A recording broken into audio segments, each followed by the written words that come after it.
of the first things I want to talk to you about is how we can manipulate our perceived range in a spot where we're c-betting a dry flop as the pre-flop raiser. It's very simple.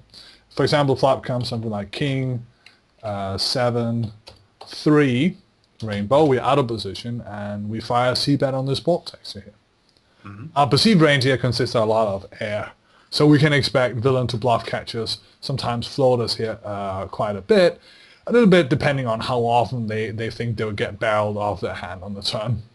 If they're in late position, they'll probably be more willing to bluff catch 2 streets because they think, you know, that their hand has decent equity against our range because we're double barreling as a bluff a lot. In early position, it becomes a little bit differently. Now, the thing is here that a lot of the time, for example, the turn could bring a quote-unquote scare card. It could be a queen, it could be a jack, it could be an ace or something like that. This is a card where a thinking player, in my opinion, very often will assume that we're going to be firing a lot of hands. And that means that our range here for betting actually becomes polarized. Our perceived range. Because we could probably also bet here something like ace-queen, king-jack, ace-king, ace-6, etc. for value, but only because we expect him to bluff catch pretty light here, because this is a known scare card. Well, it kind of depends on the villain. It depends on the villain, yes. It depends a lot on the villain. That's completely true. It depends on what level he is and how he expects us to, what he expects us to do, and it also expects on positions. Is this guy positional aware? Because in a late position scenario, he's probably more likely to be peeling light here than he is if we're in early position and he's in late position. Because our perceived range will then be stronger, there will be fewer bluffs.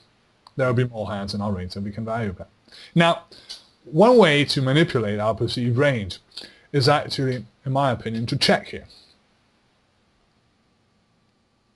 When we check this this queen here, we remove a portion of our air from our range. Because a lot of players will expect us to double barrel our air here with a reasonable frequency. So when we check, it looks like we have less air in our range, but we have some kind of hand that we actually reasonable happy to go to showdown with. Does that make sense? Yeah, I think if you check bet here, you will probably fold out all medium pairs, while they might not fold to a second barrel. Precisely. The idea is actually to check bet here with a reasonable frequency, because pocket nines here, their range when they check behind here becomes naked. It becomes face up what they had. And that means that we can then get them to fold a hand like pocket nines on the turn, because we are making a well, quote unquote fake value bet, fake thin value bet. Now, what if we change the turn card here to a deuce and we check? What does our hand look like then? Either air that's giving up, because you figure that the deuce is such a blank that you're just going to get called by 9, so you give up by air. Or maybe you c-bet the flop yourself with something like pocket 10s, and now you check for pot control. Precisely. So this is actually a card, because we don't have that much air in our perceived range when we barrel here.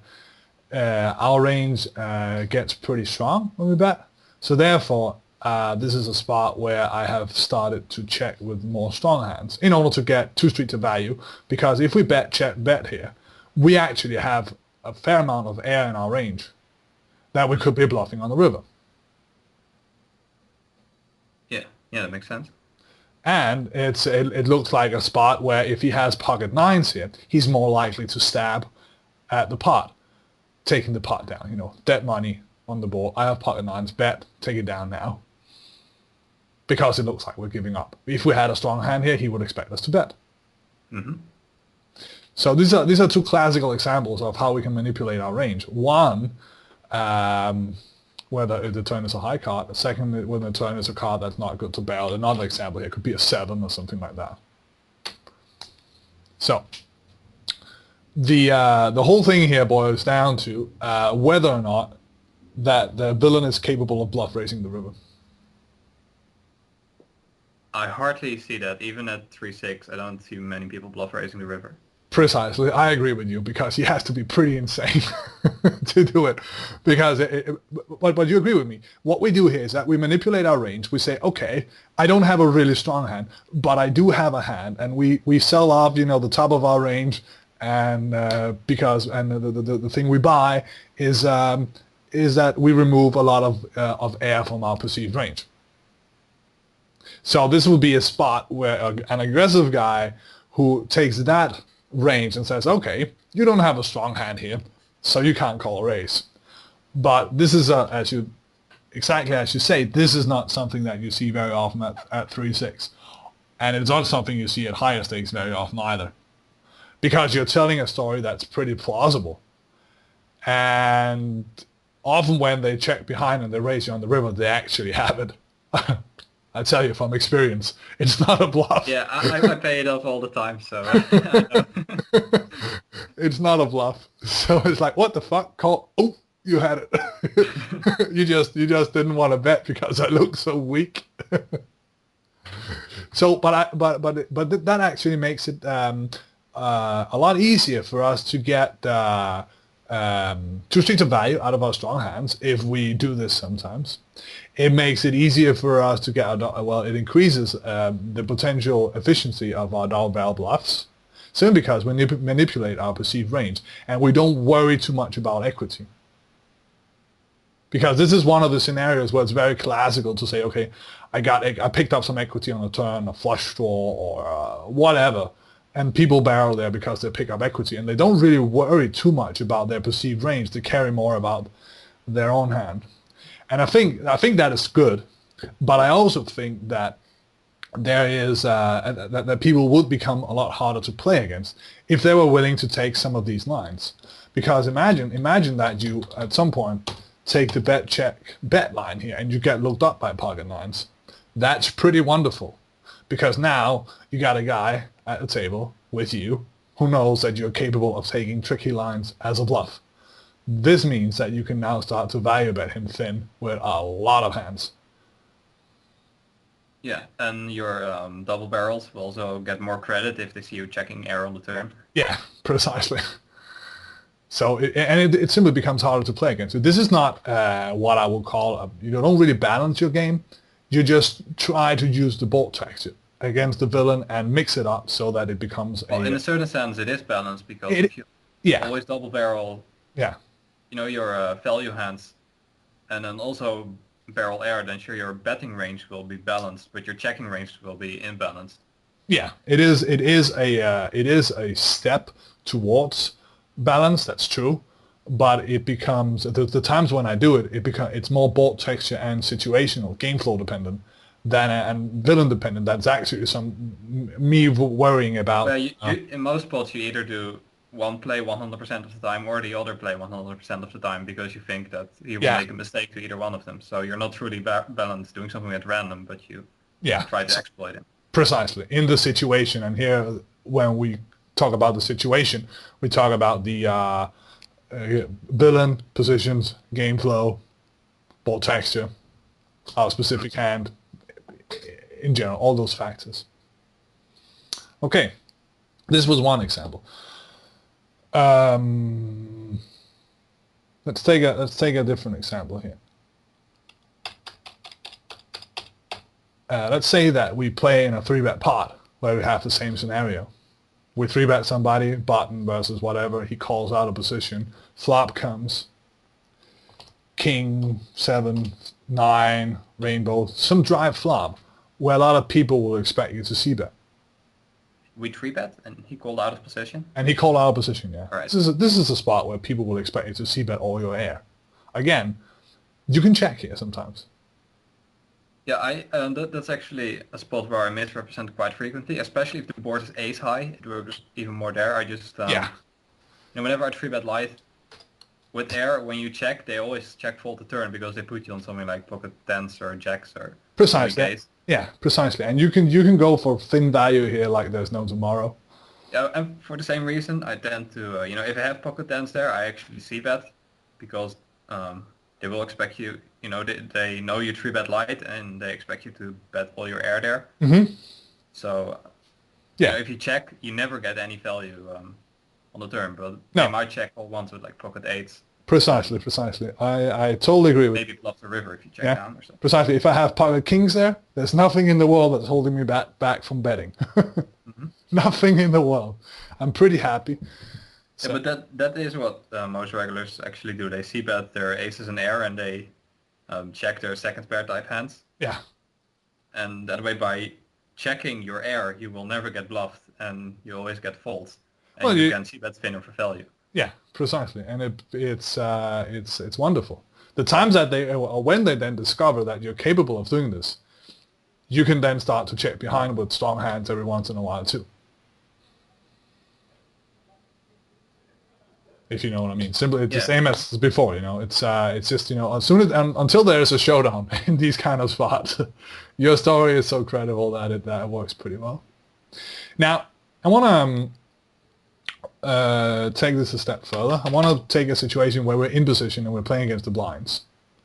So let's say, for example, flop comes something like ace 3-5 two-tone, and we open in late position, and we got caller from some guy in the blinds who's pretty aggressive,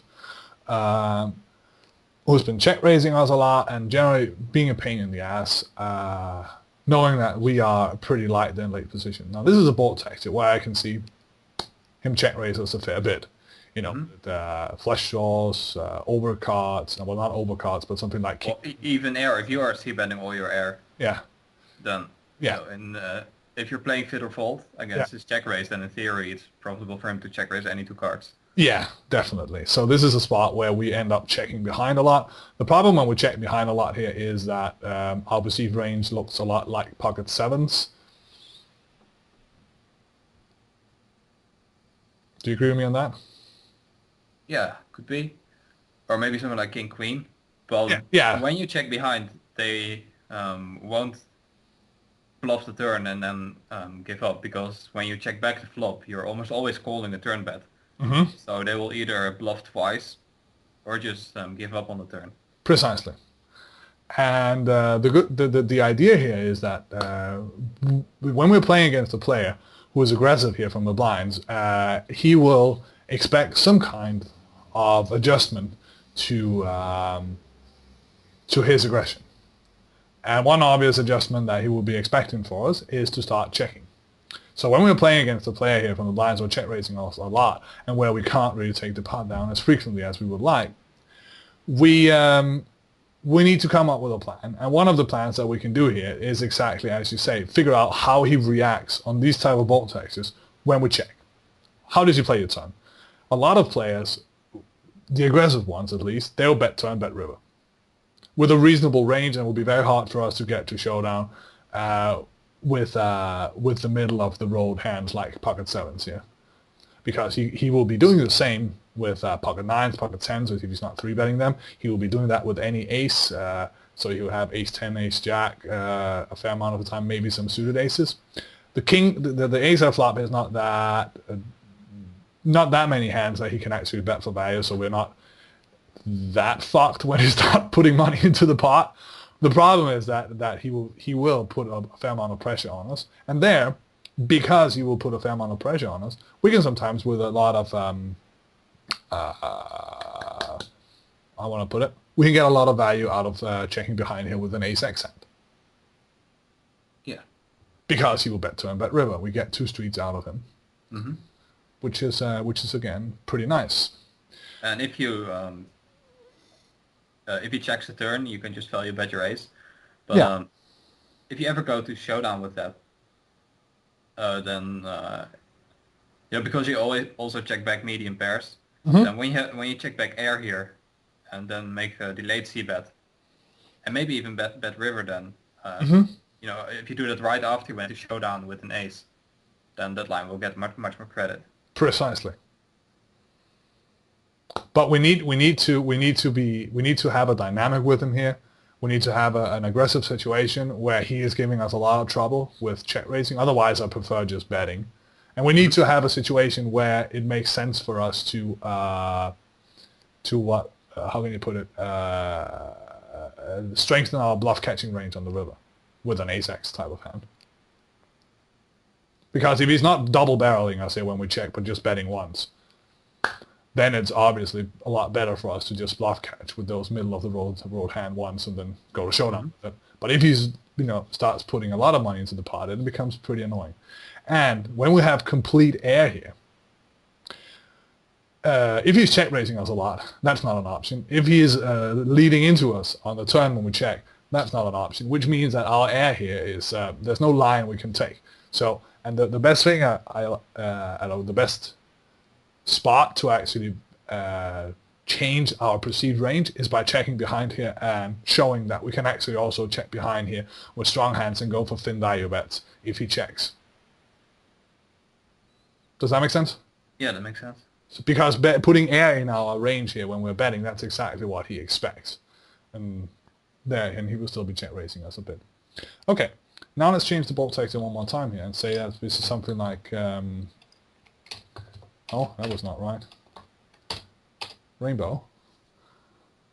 Ace Queen 4 rainbow. That's also a bolt texture where I like checking behind with air, but it's a lot easier. Here a check behind looks much stronger than on the previous board. Yeah, here it looks like a weak queen. It looks maybe sometimes even a weak ace. But I think but it really looks like a queen, and yeah. And on the other board, you don't get dealt that many pocket pairs pre-flop. So a lot of your check back will be something like Queen Jack, King Jack, good broadways that are likely the best hand or have outs. You don't want to get check raised.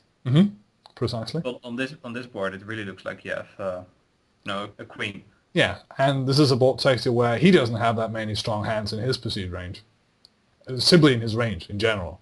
So his betting range on the turn is often draws. Jack 10, King Jack, maybe check here. I don't think he goes crazy here with pocket eights. No, probably not. So when we check behind here, he's often going to check with those hands. Then we can put a delayed c-bet in, rebbing the queen again pretty well. But betting this flop here, it's a fair bit of times that we actually do get check raised because it's hard for anybody to really have a strong hand here in late position. Who has an ace? But the thing is, even if he has an ace, most of his aces will be suited aces, because with big aces he would likely 3-bet out of the big blinds. And with those, he might not check raise, because his ace isn't strong enough. He could check raise with ace-5 suited, but not many people actually do that. No, it's only people who care about depolarization in their check raising range. That makes sense, ace 10, something like that. Because a lot of the time when he gets a call here from us, we have King Queen, Queen Jack, weak ace, maybe some kind of draw, Jack 10 suited with backdoor flush draw, something like that. It's just typically the range of hands that we'll be calling with here. And if he's check raising a lot, this is a bolt sector where I see a lot of people check raise. Also, if it becomes two-tone here, they're checking behind with air and then betting turn. Betting river for fake thin value is pretty good because he doesn't put us on a draw. He put us on a hand that doesn't want to get check raised. That could be a Queen X hand. Fact of the matter is that I probably will bet a fair bit of queens here to induce a check raise if he's check raising a lot. Well, for the same reason, I would c-bet with a bunch of aces as well. Yeah. So we say we don't have when we check. Yeah, sorry. But if you take these deceptive lines, the times that you actually go to showdown is pretty infrequent, and for him to get an accurate idea of your what your checking and betting frequencies are with air and ace on these type of boards, that requires you to play like 1,000 hands or something with an opponent. Yeah, and if you're just playing a session and a guy's check raising you a bunch and you decide to adjust, it's really hard for him to figure out. So you can make really exploitable adjustments, like checking all your air and c-betting everything that can call a check raise. And then until he finds out that you actually did it, it takes a really long while. Yeah. Maybe go to showdown once with checking air, but it's only one time. It's not like he's Yeah, and find out that you're doing it 100% of the time. I completely agree, and we can take it a step further here and say, okay, we don't do it always. We just do sometimes. So, so manipulation here of our perceived ranges has two purposes. First of all, we want to be more credible. We actually, if you can look at the average of our range in a certain spot, we sell off some of the top of our range and remove some of our air. That's what we get from that price. And that actually means that we don't get played back at as often. They don't turn some hands into a bluff. A lot of their hands that turn into to bluff catches, because all of the time we just look like we were value betting thin. We have a marginal hand, and that's a story that people are a lot more likely to believe than I have a strong hand. And then they go, no, you don't, I have. And then you go, oh, I don't have anything, I fold. So it's something that I actually mean is the key to beating aggressive mid-stakes games, and also something that you can do well at any stakes actually. As soon as you're playing against a player who will interpret the lines that you take and assign a range to you based on those lines, you can start manipulating your perceived range. But that's usually what I do. I play quite based on very recent history, especially when I take an unusual line. When you take an unusual line, people will usually notice it and either have a mental note or take an actual note. Yeah. But if you go to showdown with a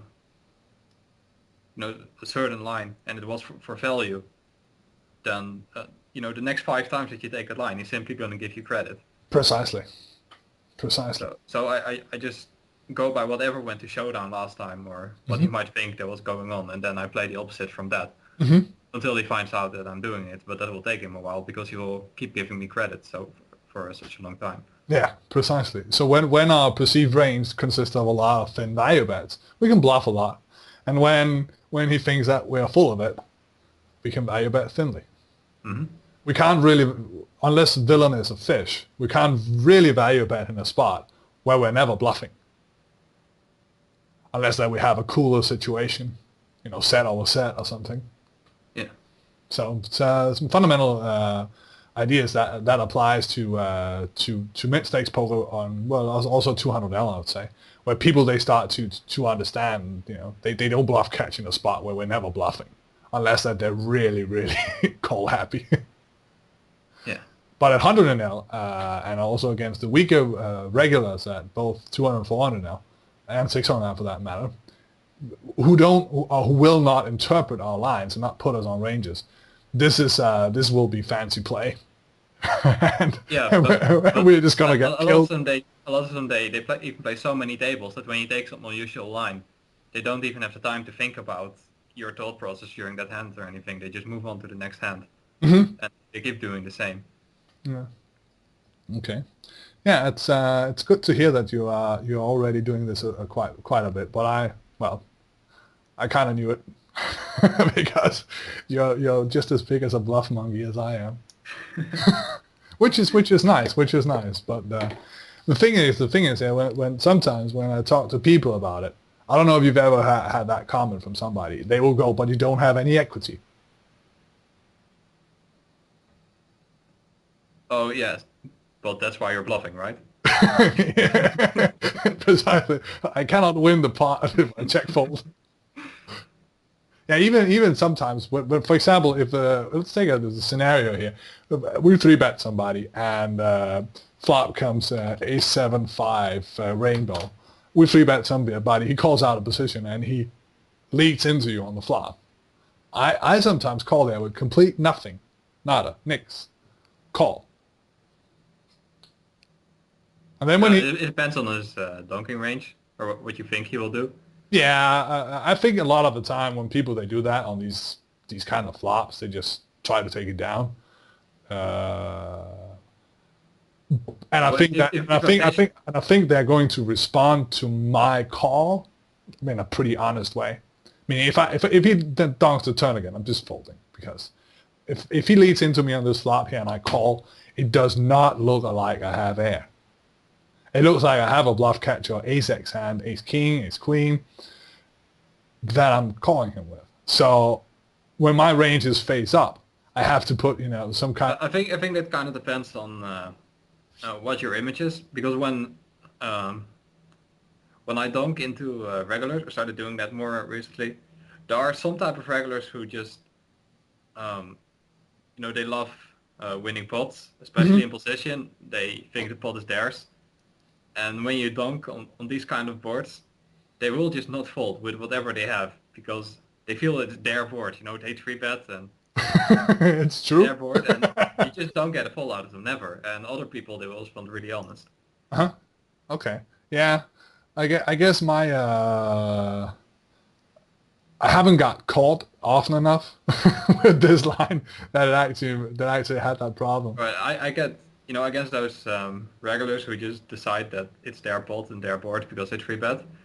You either get floated and then bluff raised on the river even if they have to, or they will just bluff raise you on the flop. So I quite often dunk boards like these to induce a bluff raise from the air instead of check raising, because they will see bet their air anyway. But yeah, that makes sense. That makes sense.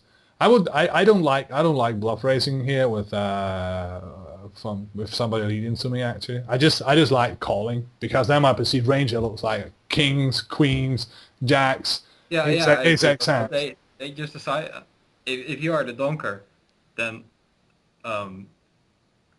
quite often they'll be confused because you just called their 3-bet and now you're donking into them out of position on this board.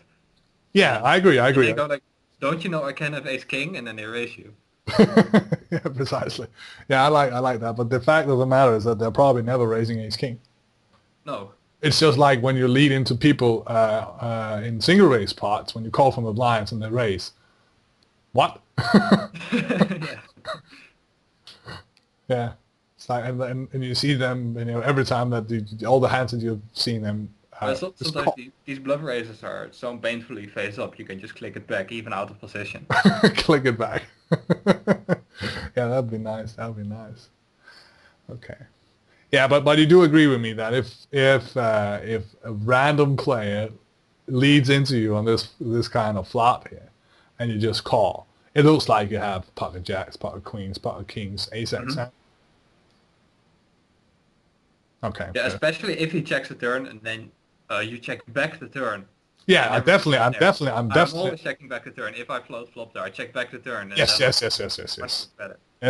And the range of hands that I'm probably be doing this with would often be hands that has backdoor flush draws. Flushes are nice. Yeah, flushes are very nice. Nobody expects the runner flush. Yeah, and overcards, king, queen, king, jack, etc. If I have 3-bet them, they are pretty nice to do with. Okay. And I, even if I had something like let's say I had 9-7 offsuit or something that I 3-bet with in position, sure I have some showdown value, but it's not the reason why I call. If they lead here on this flop, it's because I'm planning on turning my hand into a bluff later on. Mm-hmm. And there's a chance that I can pick up a 7 or a 9. Yeah, or an 8 would also be nice. Lots of cards in the deck that can help us. Okay, so this was a little bit about the manipulation of perceived ranges, and it was nice talking to you again.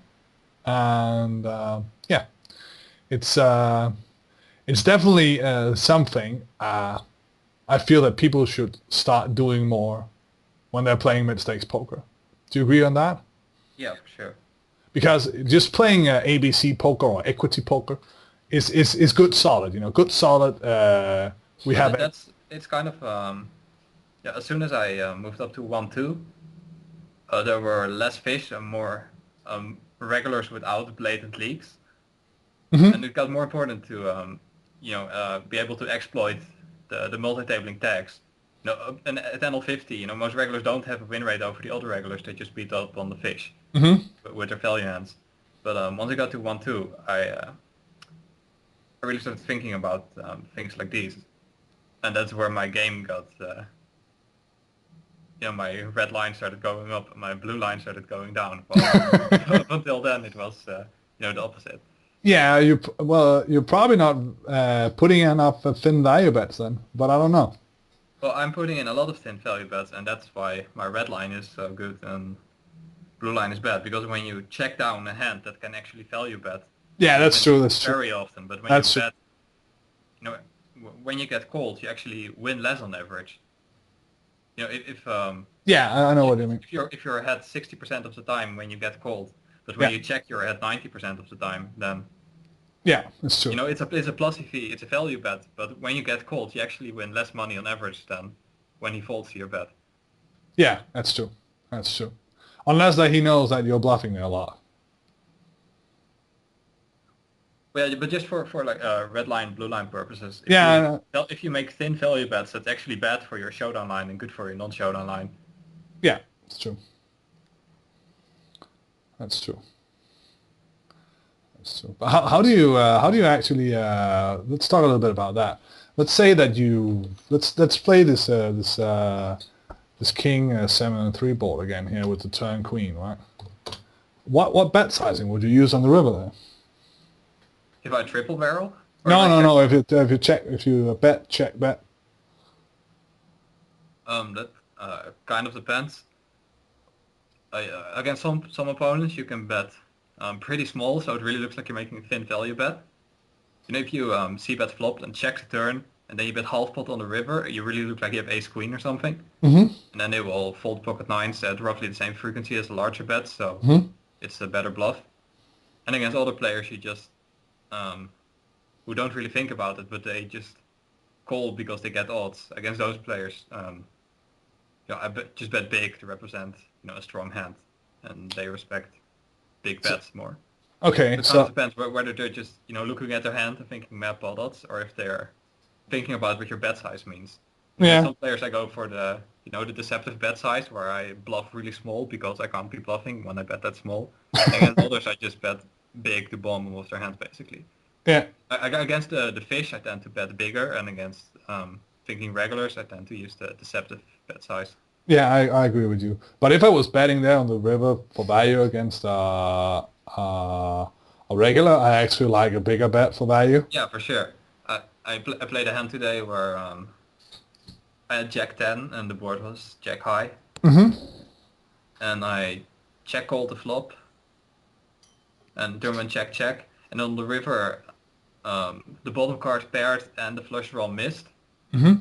and I bet almost full pot, and I got called by like a pair of fives or something. Yeah, It's just they don't believe you that you would bet that large if you know they would think that you're polarized when you use that bet size. And then they, precisely. they call you with all kinds of bluff catchers, and then it turned out you were doing it with a pretty wide value range. Precisely. And that spot, his range is full of bluff catches, which means But that he usually will... when he checks the river to you as well, you check back turn and then he checks the river. Most people they will bet the river if they have a king. So if you have like ace queen or queen jack here, Mhm. if they think that the large bet is bluffy, I would definitely bet large because you're ahead of the range and they have bluff catchers. Maybe sometimes they'll show up with a king, but Yeah, yeah, but it's not something and that's if you super... bet twice as large, you only have to get called half as often for it to be just as profitable. So Precisely. Precisely. And it's actually the key here is in a lot of these spots where we're going for thin value, it makes sense for us to polarize our range with a large bet, because then it looks like we actually missed a check raised on the turn. mhm. And if we're playing here out of position, and yeah, that makes them more skeptical. Actually, I think a lot of thinking regulars, they go what the and call here with tens, because Yeah, we are repping king queen, right? I played a hand a couple of months ago where I dropped down to NL50 because I ran ultra bad and I just felt like spewing off some buy-ins at NL50. And a student of mine who was coaching, he's a thinking player, and he sat down on my right, which was not a good idea because I was going to be playing 60 VPIP that session. So I ran a bunch of overbet bluffs on him, and some hand I got king 9, Mm-hmm. and I can't remember all the pre-flop action, but the board came King 10 something rainbow. I see bet he called. The turn went check check, and then the river was an ace. And he checked again. And I'd been bluffing so much that every scare card that I actually overbet the river. I bet like 2 times pot. And he tanked for ages, and then he called me with Jack 10 because he figured I would overbet the ace as a bluff. Wow. And he wouldn't, I did it with King 9. Like second pair, no kicker, and he called it off with the third pair. That's nice. That's nice hand. Nice hand. Yeah, that's a good example of an image-based play you could use against a thinking guy. It's pretty nice. It's pretty nice. Yeah. Well, it's kind of when you bet the river large here on the queen. I'm not necessarily over betting, but you don't have to bet like half pot to get called by a pocket ace there. No. I'm not gonna bet half pot there on a queen here. I'm gonna bet something like 3/4 pot actually. Yeah. If I'm value betting, that's sure. And then my bluffs, I might make a small one, and then every once in a while I mix it up. And the every once in a while will be completely governed by the times I go to showdown. Because that will create some recent history. It will affect game flow, and then okay, we got to mix it up now, change it a little bit. Okay, good. Now that was actually all I wanted to talk to you about. I'm